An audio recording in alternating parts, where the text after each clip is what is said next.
हम लोगों के मांग के क्रम में न केवल मखौड़ा में मंदिर निर्माण हुआ, आप देख रहे हैं घाटों का निर्माण हुआ, लेकिन खेत का विषय है कि हमने 2018 में ही कहा था कि जो पतित पावनी मां मनोरमा जो मनोकामनाओं को पूर्ण होने वाली है, क्योंकि महाराज दशरथ को चौथे पन में पुत्र प्राप्ति की कामना नहीं हुई होगी, अपितु जब वो अन्य जगहों से भटकते भटकते कभी वो मखभूम मखौड़ा पहुंचे, तो इस पवित्र भूमि पर जब मखो यज्ञ हुआ तो उन्हें भगवान राम के रूप में 4 पुत्रों की प्राप्ति हुई। राम, भरत, लक्ष्मण, शत्रुघ्न के रूप में उन्हें 4 पुत्रों की प्राप्ति हुई, उनके मनोकामनाओं की पूर्ति हुई। ऐसे में पतित पावनी मां मनोरमा अगर अविरल होगी, निर्मल होगी, मनोरम होगी, तो निश्चित तौर पर इस क्षेत्र की मनोकामनाओं की पूर्ति होगी, इस क्षेत्र का विकास होगा। लेकिन आप देख सकते हैं मनोरमा है, ये पतित पावनी मां मनोरमा है। ये किस एंगल से आपको लगती है कि ये साफ है? ये मनोरमा कहीं न कहीं एक नाले के रूप में परिवर्तित हो गई है।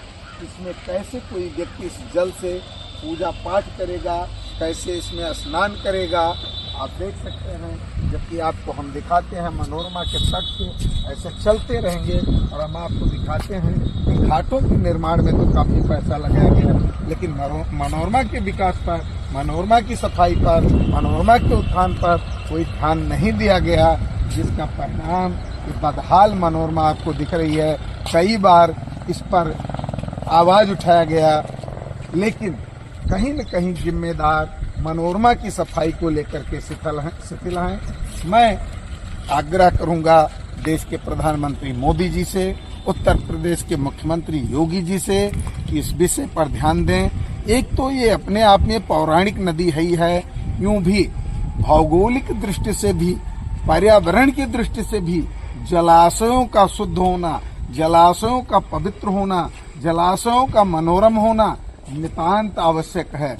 क्योंकि जो भगवान कृष्ण की जीवन लीला में हम कालिया का मर्दन देखते हैं, तो उसमें कहीं न कहीं कालिया को उन्होंने मारने का काम नहीं किया, न कालिया किसी को डसता था, अपितु कालिया की वजह से वहां पर यमुना जी का जल दूषित था।